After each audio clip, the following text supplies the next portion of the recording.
जय एस्ट्रो पाठशाला में आपका स्वागत है। आज हम बात करेंगे अष्टक वर्ग के बारे में। भाव चलित कुंडली से इसका निर्माण किया जाए या राशि कुंडली से इसका निर्माण किया जाए। इस कोई भी बात जब दो तरह से हो जाती है तो उसमें दो मत हो जाते हैं। तो जैसा कि पहला मत है भाव चलित चक्र। भाव चलित चक्र क्या है ये आप अच्छे से जानते हैं।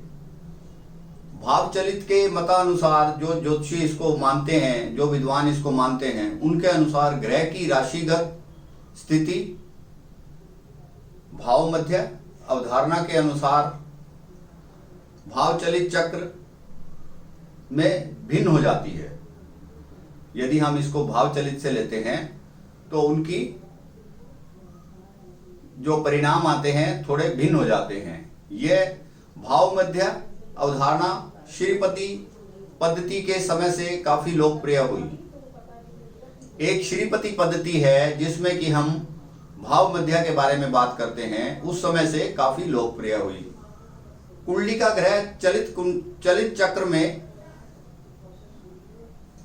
भिन्न स्थिति में जाने से, जैसे वो भाव बदल जाता है तो उसकी स्थिति बदल जाती है, तो स्थिति बदलने से उसका परिणाम भी नेचुरल है, बदल जाएगा, ऐसा हमारा मानना है। तो हम इसको भाव चलित चक्र से लें या राशि कुंडली से लें, इसके बारे में दो मत हो गए। पहला मत ये कहता है कि इसे भाव चलित के हिसाब से लेना चाहिए, क्योंकि जब भाव ही बदल गया तो फल भी भाव से अगर हमें देखना है। भाव चलित में यदि हम फलादेश भाव से कर रहे हैं किसी चीज का, तो यदि वह भाव ही बदल गया तो उसके फलादेश में तो फर्क आएगा ही आएगा। जैसे भाव से फल कैसे हम देखेंगे, उसकी उपेक्षा नहीं की जा सकती। जैसे मान लो गज केसरी योग बना हमारा, कुंडली में मीन राशि में 28 डिग्री पर बृहस्पति है और कर्क राशि में 3 डिग्री पर चंद्र है, या इससे उल्टा भी हो सकता है कि 3 डिग्री पर बृहस्पति हो कर्क राशि में और मीन राशि में 28 डिग्री पर चंद्रमा हो। तो यदि इसको कुंडली के हिसाब से देखेंगे तो ये त्रिकोण का संबंध हो गया, क्योंकि मीन राशि से गिनेंगे मीन, मेष, वृष, मिथुन, कर्क। तो अपने से 5वें भाव में स्थिति बन गई। लेकिन गज केसरी योग तो हम कहते हैं कि 1, 4, 7, 10 होना चाहिए या ये इकट्ठे होने चाहिए। लेकिन यहाँ भाव की वजह से गज केसरी योग बना और जातक को इसका फल मिलेगा ही मिलेगा। तो हम उन ज्योतिषियों के मतानुसार हमें कुंडली का विश्लेषण भाव चलित से करना चाहिए, क्योंकि यहाँ त्रिकोण के बावजूद भी गज केसरी योग बन रहा है। गज केसरी योग तो डिग्री से बनेगा, 95 डिग्री जहां बनेगी इनकी दोनों की प्रॉपर गज केसरी योग वहां बनेगा। तो मीन राशि की 28 डिग्री निकल चुकी है, 2 डिग्री मीन राशि की बची, और मेष, वृष और मिथुन राशि की 90 डिग्री हुई, 90 और 2 92, और कर्क राशि की 3 डिग्री हुई। तो कहने का मतलब है कि हमारा योग बना 95 डिग्री पर। तो जब हमें भाव से कुछ फल देखना है, फलित करना है, फलादेश करना है, तो हमें फिर भाव चलित को ही लेना है। तो उनके मतानुसार हमें भाव चलित से अष्टक वर्ग को देखना चाहिए। दूसरा उनका एक मत और भी है, वो कहते हैं कि एक जातक यदि 3 डिग्री पर पैदा होता है, किसी भी लगन में 3 डिग्री पर पैदा होता है, जैसे मान लो कर्क लगन में 3 डिग्री पर एक जातक पैदा हुआ और ठीक 1.5 घंटे के बाद दूसरा जातक 27 डिग्री पर पैदा होता है, तो दोनों का लगन क्या हुआ? लगन तो दोनों का कर्क ही हुआ। लेकिन क्या फलादेश में फर्क आएगा? यदि फलादेश में फर्क आएगा, कुंडली भाव चलित में परिवर्तन हो गई, तो हमें अष्टक वर्ग में ऐसा क्यों नहीं करना चाहिए?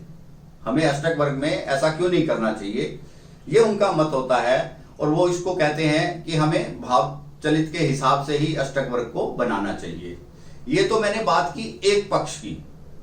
जब कोई हमारी स्थिति ऐसी होती है तो हमें दोनों पक्षों की बात को सामने रखना होता है, फिर अपना कंक्लूजन निकालना है और उस कंक्लूजन के बाद हम आगे पहुंच सकते हैं।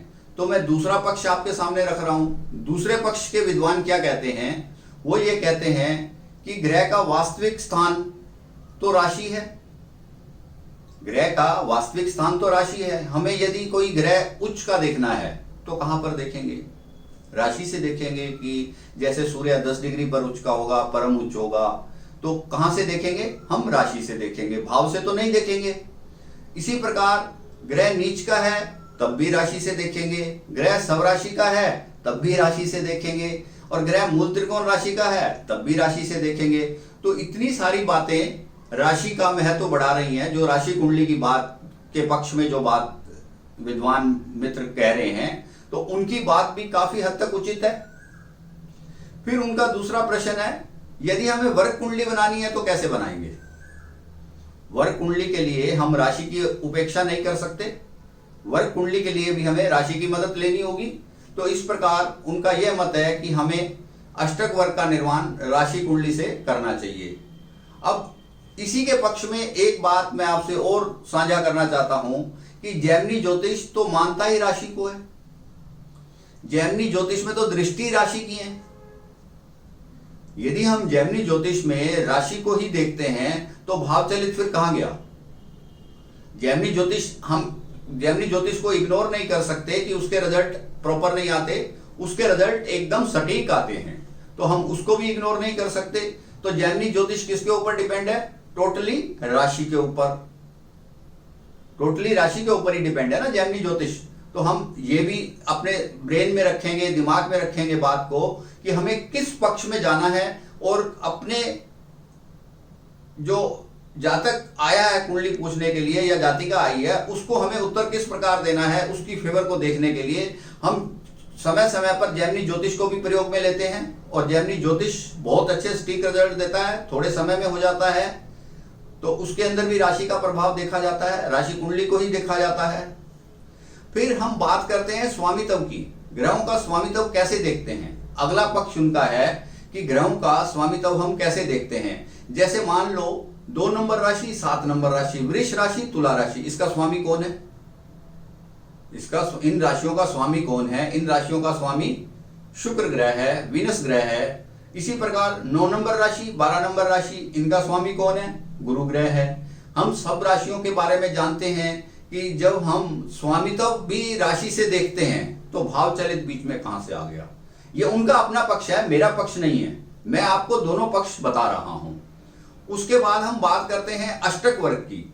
अष्टक वर्ग में जब हमें सटीक फलित चाहिए होता है, समय अवधि का फलित चाहिए होता है, तब हम क्या करते हैं? कक्षा का प्रयोग करते हैं। कक्षा किसकी होती है? कक्षा राशि की होती है।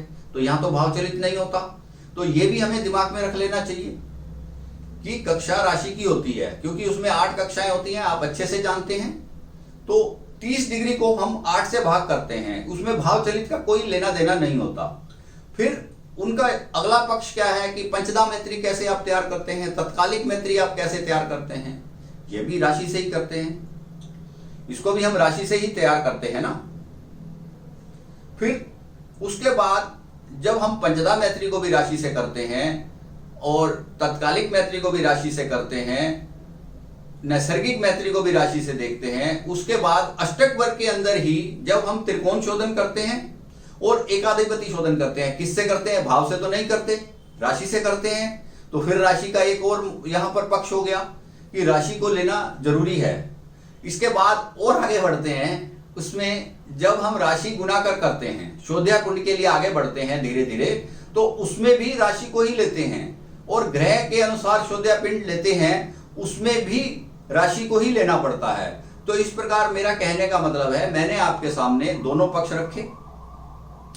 पहला पक्ष भाव चलित के हिसाब से रखा, दूसरा पक्ष राशि कुंडली के हिसाब से रखा। अब आपके लिए और मेरे लिए यह प्रश्न आता है कि हम इस किस निष्कर्ष पर आए कि हमें जब जातक को कोई फलित करना है तो हमें निष्कर्ष क्या निकालना चाहिए। दोनों बातें हमने जान ली, और दोनों बातों को जानने के बाद हमें एक पद्धति को तो लेना पड़ेगा, एक कोई फार्मूला तो रखना पड़ेगा दिमाग में।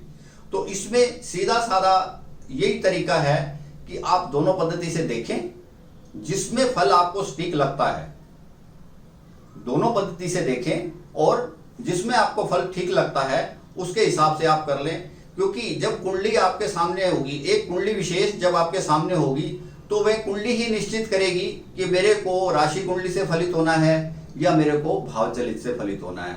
तो इस प्रकार हमें कुंडली को फलित करने से पहले अपने दिमाग को तैयार कर लेना चाहिए कि हमें इसके अंदर क्या क्या पक्ष रखना है, कितना पक्ष रखना है और उसका रिजल्ट जातक को कैसे मिलेगा। ये सब बातें हम एक नज़र में अपने दिमाग में रखकर कुंडली को फलित कर सकते हो। वो अष्टक वर्ग हो, वो जैमिनी ज्योतिष हो या कोई और ज्योतिष हो, पराशरी ज्योतिष हो।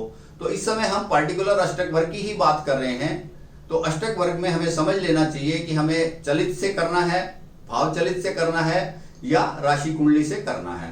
तो आज हमने इन दोनों पक्षों को समझा और इसके निष्कर्ष के रूप में हम अपने आप को तैयार कर सकते हैं। यदि यह वीडियो आपको अच्छी लगी हो तो आप इसे लाइक करना, शेयर करना और सब्सक्राइब भी करना।